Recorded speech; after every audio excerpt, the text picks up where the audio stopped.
Hello friends, आज हम लोग एक बहुत इंपॉर्टेंट टॉपिक को डिस्कस कर रहे हैं। Dressing of wounds. वुंड जख्म बड़ा ही कॉमन है और ऐसा ज़रूरी नहीं है कि वुंड की ड्रेसिंग हमेशा हॉस्पिटल में ही की जाती है।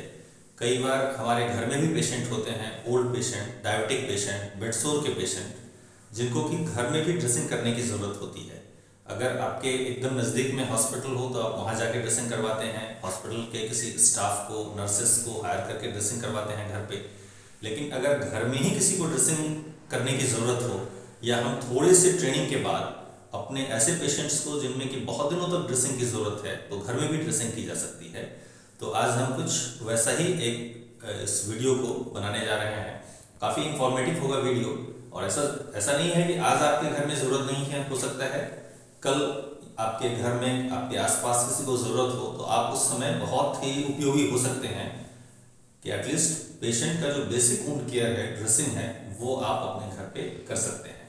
तो जस्ट स्टार्ट करते हैं वीडियो को लास्ट तक हमारे साथ रहिए वीडियो में, और फिर एक एक स्टेप हम लोग आज डिटेल कि आइडियल साइंटिफिक ड्रेसिंग कैसी होती है, कैसी होनी चाहिए, उसको बताएंगे और उसके अकॉर्डिंगली आप खुद में अपने आप को ट्यून कर सकते हैं, सीख सकते हैं। ये जो अभी पेशेंट हैं, लोअर लिम्ब फुट इंजरी के पेशेंट हैं। फुट इंजरी बहुत कॉमन इंजरी है। फुट पे ड्रेसिंग इंजरी के बाद डायबिटिक पेशेंट में, chronic ulcer, varicose venous ulcer, ऐसे पेशेंट्स में करने की ज़रूरत होती है। और एक तरह से कह सकते हैं तो commonest area of dressing change अगर है, सबसे ज़्यादा ड्रेसिंग की अगर कहीं ज़रूरत होती है तो फुट में ही होती है। तो let us start the dressing session video. के लिए जो कुछ ज़रूरी आइटम्स हैं जो आपके पास होने चाहिए, तो सबसे इम्पॉर्टेंट है एक स्टेराइल टॉवेल आपके पास होना चाहिए। कुछ बेसिक इंस्ट्रूमेंट, अगर स्लफ है, डिब्रिस है, कोई सूचर्स है तो उसको हटाने के लिए, वुंड पे कोई सब्सटेंस अगर है उसको निकालने के लिए कुछ आर्टरी फॉर्सेप, कुछ scissor, micro scissors, fine scissor, कुछ ऐसे उस तरह की चीज़ें आपके पास होनी चाहिए।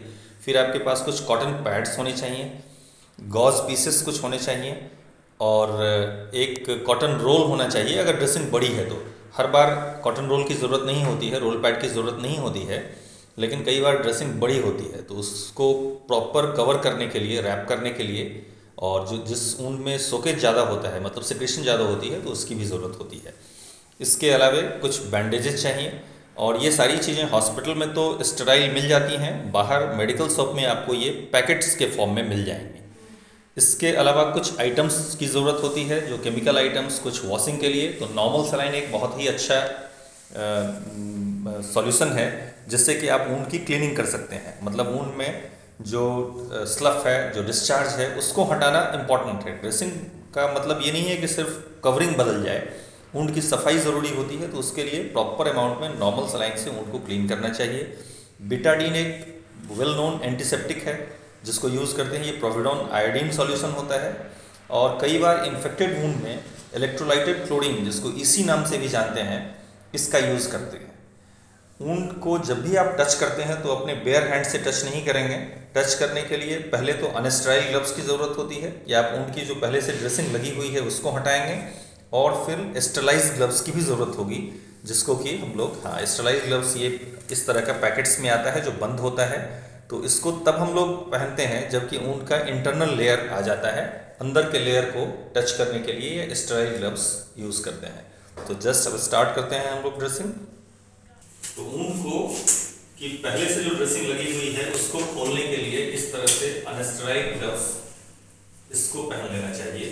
ये ग्लव्स आपकी हाथों को वुंड के अंदर जो डिस्चार्ज है, सिक्रेशन है, उसको बचाएगा। इस ग्लव्स को पहन के आप वुंड के बाहर की ड्रेसिंग को खोलेंगे, और ड्रेसिंग खोलते समय भी ये ख्याल रखें कि उसको बहुत फैला के ना खोलें, इसको इस तरह से रैप राउंड करते रहना चाहिए। कई बार लोग देखते हैं पूरा इस तरह से खोलते हैं तो उससे फिर आसपास का एरिया भी पूरा सा मेसी हो जाएगा। तो जो भी चीज़ें निकल रही हैं उसको आपस में ही फोल्ड करना एक अच्छा तरीका होता है, इस तरह से क्यों, और इसको हम लोग इस तरह से खोल देते हैं। तो ये बाहर की लेयर हट गई। इसके बाद हम लोगों को चाहिए कि इस ग्लव्स को हटा दें। ये अनस्टेराइल ग्लव्स था, ये हट गया, और अब हम असिस्टेंट से बोलेंगे कि एक स्टेराइल ग्लव्स दिखाइए। ये स्टेराइल ग्लव्स खोलें। और इसको अब बस अंदर की तरफ से लेकर के यूं पहनेंगे, इसको यूं रख देना चाहिए और बाहर की कोई चीज़ें टच नहीं होंगी आपके हाथ में या ग्लव्स में।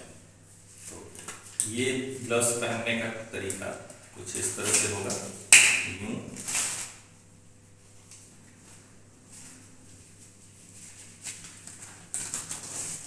ग्लव्स हमेशा इस तरह से पहनना चाहिए। अब हम इस हाथ से किसी भी अनस्टराइज चीज को, मतलब बाहर की चीजों को टच नहीं करेंगे, सिर्फ मटेरियल जो स्टरलाइज्ड है उसको और ऊन को टच करेंगे। अब हम असिस्टेंट से एक टॉवल मांगेंगे, टॉवल दे दीजिए।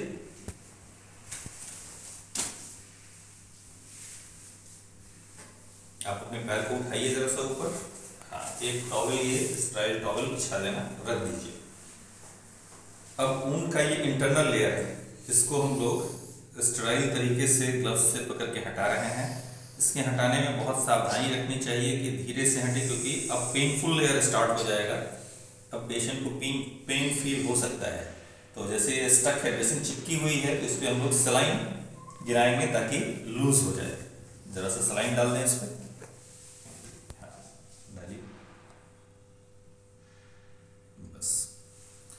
और जब आप इस तरह सलाइन डालते हैं तो वो स्पिल करके नीचे भी आ रहा है, तो इसको रोकने के लिए आप कुछ ड्रेसिंग पैड्स डाल सकते हैं ताकि जो भी सलाइन है वो इसमें ही एब्जॉर्ब रहे, कुछ इस तरह। और धीरे धीरे करके ये जो सोक लेयर है इसको हटा देंगे। फिर जो इनरमोस्ट लेयर ऑफ ड्रेसिंग, इस वुंड में अभी पैराफिन गॉज डाला हुआ है, इसको भी हम लोग धीरे से इस तरह से हटाते हैं। कोशिश हमेशा ये रहनी चाहिए कि पेशेंट को मिनिमल पेन हो। थोड़ी सी पेन तो ज़रूर होगी, क्योंकि वुंड में नर्व एंडिंग्स खुली हुई रहती हैं, तो तकरीबन हर वुंड पेनफुल होता है। तो इस बात का ख्याल रखना चाहिए कि जिनकी ड्रेसिंग हम कर रहे हैं उनको पेन फील हो रहा होगा, तो काफ़ी एक जेंटल अप्रोच होना चाहिए आपका। और वुंड में ड्रेसिंग चेंज के साथ साथ उनकी क्लीनिंग बहुत ज़रूरी होती है। क्लीनिंग के लिए जैसा हम पहले ही बता चुके हैं कि NS अच्छे खासे अमाउंट में और दीजिए सलाइन।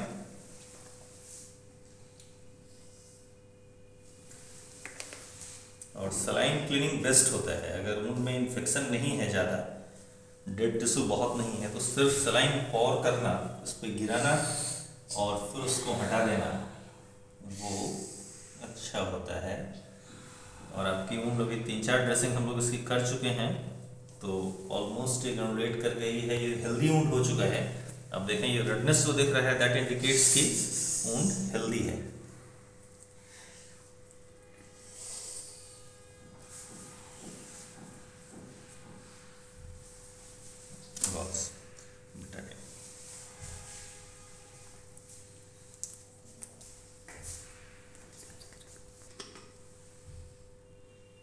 ये प्रोपिडीन आयोडीन सॉल्यूशन है, 10% बीटाडीन।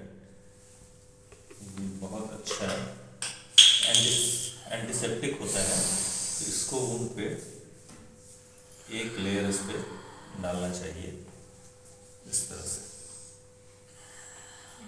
और अभी जो हम लोग बता रहे हैं ये बेसिक वुंड ड्रेसिंग बता रहे हैं। इसके बाद कुछ स्पेसिफिक भी ड्रेसिंग होती है, पर्टिकुलर वुंड में कुछ खास चीज़ों का यूज़ करना, लेकिन ओवरऑल ये बेसिक स्टेप्स है जिसको तकरीबन हर वुंड ड्रेसिंग में फॉलो की जाती है। तो एक बार बीटाडीन से पेंट कर दिया गया उस वुंड को। 2 मिनट इसको हम लोग इस तरह छोड़ के फिर से सलाइन से क्लीन कर देते हैं।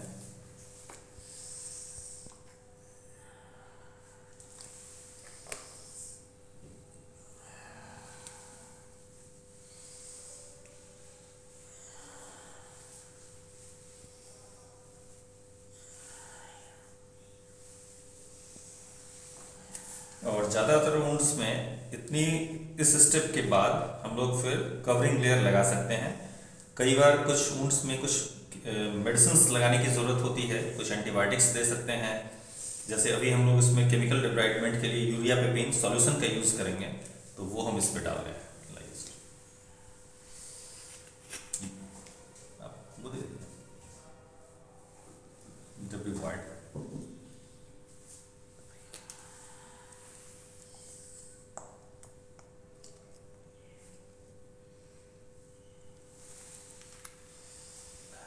क्रीम है जिसको अच्छी तरह से हम लोग ऊंट पे फैला रहे हैं।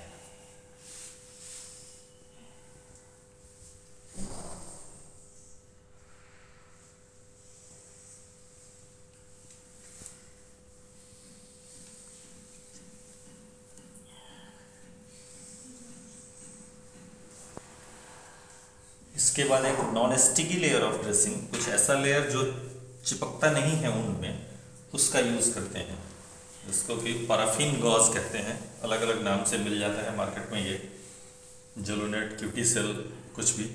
ये कुछ इस तरह का पैराफिन लगा हुआ एक नेट लाइक स्ट्रक्चर होता है। एडवांटेज ये होता है कि ऊन सरफेस पे डायरेक्टली एडहेयर नहीं करता है, जब आप हटाते हैं तो ईजिली निकल जाता है। अदरवाइज अगर सिर्फ गॉज यूज़ किया जाता है तो फिर उस समय पेन और ब्लीडिंग ज़्यादा होती है, और ऊन का के ऊपर का एक लेयर लेकर के भी वो निकलता है। तो जो ऊन हेल्दी हो चुका हो, जिसमें स्लफ डिब्रिस ना हो, तो फिर इसका यूज़ करना चाहिए। अदरवाइज अगर ऊन ऑलरेडी उस पर स्लफ है, डेड टिश्यू है, तो फिर पैराफिन गॉज यूज़ करने की ज़रूरत नहीं होती है। फिर डायरेक्टली आप गॉज सोक करके उस पर डाल सकते हैं गॉज पीसेस।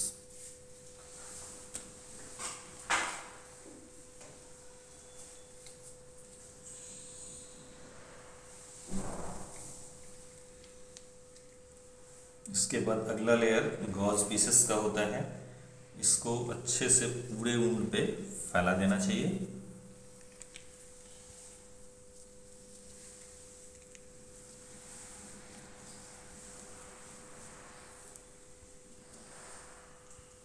पैड्स,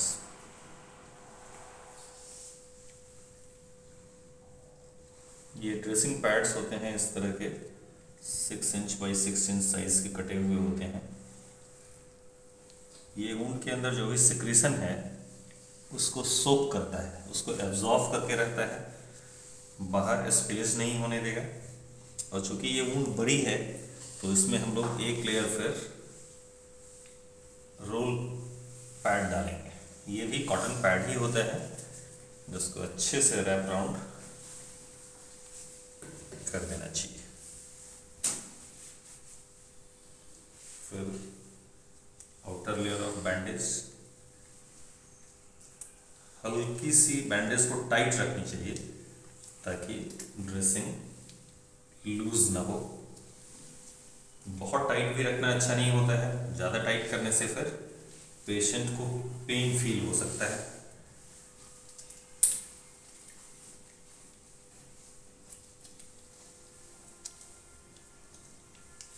और ड्रेसिंग करने में हमेशा ये ध्यान रखना चाहिए कि ड्रेसिंग करने के बाद वो अच्छा दिखे, वो टाइडी दिखे, मतलब सुंदर दिखे। ऐसा नहीं है कि पूरा फैला हुआ सारे जो इंट्स हैं वो निकले रहेंगे तो वो दिखा। हाँ, ड्रेसिंग कैसी भी बाहर से दिखने में रहेगी, वो वुंड के हीलिंग में कोई डिफरेंस नहीं आएगा, लेकिन अपीयरेंस भी हर चीज़ों का अच्छा होना चाहिए। तो उस तरह ड्रेसिंग का भी अपीयरेंस करने के बाद अच्छा होना चाहिए। तो आप कोशिश करें कि जितने भी मार्जिन्स हैं, एंड्स हैं, वो एक दूसरे में ओवरलैप होते चले जाएं, तो ड्रेसिंग अच्छी दिखती है। कुछ इस तरह, कहीं पे भी कोई लूज सेगमेंट फ्रेगमेंट नहीं दिखेगा। और जब एक बार अच्छे से बैंडेज रैप करने के बाद फिर जो एडहेसिव टेप्स हैं उनको लगा देते हैं।